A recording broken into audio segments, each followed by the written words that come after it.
নমস্কার সুপ্রিয় দর্শক, আপনারা দেখছেন আজকের আবহাওয়ার বিশেষ প্রতিবেদন। আজকের এই প্রতিবেদনে আমরা বিস্তারিতভাবে আলোচনা করব পশ্চিমবঙ্গের বর্তমান আবহাওয়ার পরিস্থিতি, আগামী 24 থেকে 48 ঘন্টার সম্ভাব্য পূর্বাভাস, কোন কোন জেলায় বৃষ্টির সম্ভাবনা বেশি, কোথায় বজ্রবিদ্যুৎ সহ ঝড়ের আশঙ্কা রয়েছে এবং সাধারণ মানুষের জন্য গুরুত্বপূর্ণ সতর্কবার্তা। তাই ভিডিওটি শেষ পর্যন্ত দেখুন। তো সুপ্রিয় দর্শক, বর্তমানে পশ্চিমবঙ্গের ওপর মৌসুমি বায়ুর প্রভাব বজায় রয়েছে। সেই সঙ্গে বঙ্গোপসাগর থেকে প্রচুর পরিমাণে জলীয় বাষ্প রাজ্যের দিকে প্রবেশ করেছে। এর ফলে রাজ্যের বিভিন্ন জেলায় আকাশ মেঘলা থাকার সম্ভাবনা রয়েছে। আজ সকাল থেকেই বহু এলাকায় আকাশ মেঘলা রয়েছে এবং কিছু কিছু জায়গায় হালকা থেকে মাঝারি বৃষ্টির খবর পাওয়া গেছে। দক্ষিণবঙ্গের কলকাতা, হাওড়া, হুগলি, উত্তর 24 পরগনা, দক্ষিণ 24 পরগনা, নদিয়া, মুর্শিদাবাদ, পূর্ব বর্ধমান, পশ্চিম বর্ধমান, বীরভূম, পূর্ব মেদিনীপুর, পশ্চিম মেদিনীপুর জেলার দিনের বিভিন্ন সময়ে বজ্রবিদ্যুৎ সহ বৃষ্টির সম্ভাবনা রয়েছে। বিশেষ করে বিকেল এবং সন্ধ্যার দিকে বৃষ্টির সম্ভাবনা আরও বৃদ্ধি পেতে পারে। কোথাও কোথাও ঝোড়ো হাওয়ার গতিবেগ ঘন্টায় 40 থেকে 50 কিলোমিটার পর্যন্ত পৌঁছাতে পারে। অন্যদিকে উত্তরবঙ্গের দার্জিলিং, কালিম্পং, জলপাইগুড়ি, আলিপুরদুয়ার, কোচবিহার, মালদা, উত্তর দিনাজপুর এবং দক্ষিণ দিনাজপুর জেলাগুলিতেও বৃষ্টির সম্ভাবনা রয়েছে। পাহাড়ি এলাকায় মাঝারি থেকে ভারী বৃষ্টিপাত হতে পারে, ফলে কিছু এলাকায় ছোটোখাটো ধস বা রাস্তা অবরুদ্ধ হওয়ার আশঙ্কা রয়েছে। পাহাড়ে ভ্রমণের যাওয়ার পরিকল্পনা করে থাকলে আবহাওয়ার সর্বশেষ আপডেট দেখে নেওয়ার পরামর্শ দেওয়া হয়েছে। তো বন্ধুরা, এখন তাপমাত্রার দিকে আসা যাক। গত কয়েকদিনের তুলনায় কিছুটা তাপমাত্রা কম থাকলেও বাতাসে আর্দ্রতার পরিমাণ অনেক বেশি, ফলে অনেক জায়গায় ভ্যাপসা গরম অনুভূত হতে পারে। দিনের সর্বোচ্চ তাপমাত্রা 30 থেকে 33 ডিগ্রি সেলসিয়াস এবং রাতের সর্বনিম্ন তাপমাত্রা 24 থেকে 27 ডিগ্রি সেলসিয়াসের মধ্যে থাকতে পারে। এখন আসি বজ্রপাত বিষয়ে। বর্ষাকালের এই সময়ে বজ্রপাত একটি বড় বিপদের কারণ হয়ে দাঁড়ায়।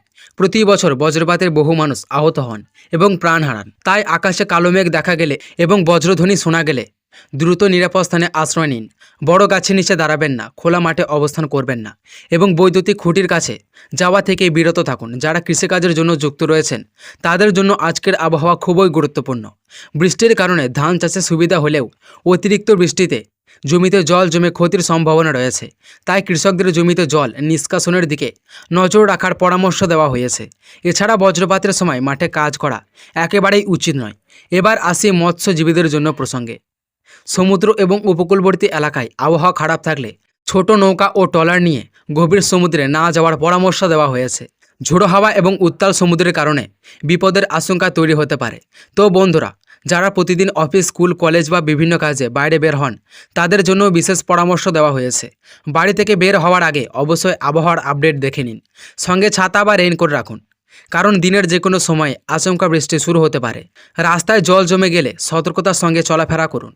বৃষ্টির কারণে অনেক এলাকায় যানজটের সমস্যা দেখা দিতে পারে। বিশেষ করে শহরাঞ্চলের অফিস টাইমে যানবাহনের গতি কমে যেতে পারে। তাই প্রয়োজন হলে কিছু আগেই বের হওয়ার চেষ্টা করুন। আগামী 24 ঘন্টার পূর্বাভাস অনুযায়ী পশ্চিমবঙ্গের অধিকাংশ জেলায় বিক্ষিপ্ত বৃষ্টির সম্ভাবনা বজায় থাকবে। কোথাও কোথাও মাঝারি থেকে ভারী বৃষ্টিপাত হতে পারে। বিশেষ করে উত্তরবঙ্গ এবং দক্ষিণবঙ্গের কিছু জেলায় বজ্রবিদ্যুৎ সহ বৃষ্টির সম্ভাবনা রয়েছে। আগামী 3 থেকে 5 দিনের মধ্যেও আবহাওয়ার খুব একটা পরিবর্তন হওয়ার সম্ভাবনা নেই। আকাশ আংশিক থেকে সম্পূর্ণ মেঘলা থাকতে পারে এবং বিভিন্ন জেলায় দফায় দফায় বৃষ্টিপাত চলতে পারে। ফলে তাপমাত্রা খুব বেশি বাড়বে না, তবে আর্দ্রতার কারণে অস্বস্তি বজায় থাকবে। তো সুপ্রিয় দর্শক, মনে রাখবেন আবহাওয়া যে কোনো মুহূর্তেই পরিবর্তন হতে পারে। তাই কোনো গুজব নয়, শুধুমাত্র নির্ভরযোগ্য আবহাওয়ার তথ্যের উপর ভরসা করুন এবং নিয়মিত আপডেট দেখুন। আপনার এবং আপনার পরিবারের নিরাপত্তা সবার আগে। তো সুপ্রিয় দর্শক, এই ছিল আজকের বিস্তারিত পশ্চিমবঙ্গের আবহাওয়ার সংবাদ। ভিডিওটি আপনাদের ভালো লেগে থাকলে অবশ্যই একটি লাইক করুন, বন্ধুদের সঙ্গে শেয়ার করুন এবং চ্যানেলে নতুন হয়ে থাকলে চ্যানেলটিকে সাবস্ক্রাইব করে পাশে থাকা বেল আইকনটি চাপতে ভুলবেন না। আপনার জেলার আবহাওয়া কেমন রয়েছে তা অবশ্যই কমেন্টে জানান।